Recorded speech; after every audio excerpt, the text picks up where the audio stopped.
Isithathu SA ithi bantfu labangasebenti bebak 35.3% kwenyuka yesine eminyaka lowengcile.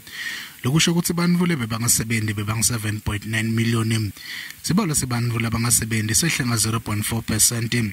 Inyunyane etisebenti SAFTU ithi leti tindzaba letibhlungu futhi lokangeke kusonjululwe nguhulumende. The trickle-down economics of the neoliberal economists who are currently advising government to follow various steps are not really working because the economic growth is not growing or is not contributing equally to the number of employment in that particular sector. Kasi delport lomhlati weteksisa timali enka capital uthi kubalekile kubona ukuthi tibalo tebantfu labangasebenti tehlile. The number of employed persons actually increased by 262,000 from the third quarter.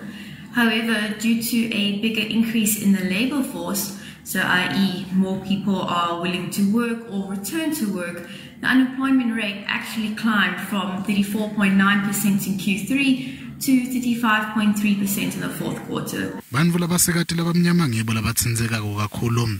Njengoba sibalo sabo sine ku 42.4%. Bantfu labasha labangasebenti labasemkhatsini kwa 15 na 24 beme ku 66.5%. Ludzaba lekubita kwekudla nemafutsa etimoto luthikabeta kakhulu lelive. Walter Divet waseNetbank uthi unelithemba noma ngabe tintfo tibonakala tingahambi kahle.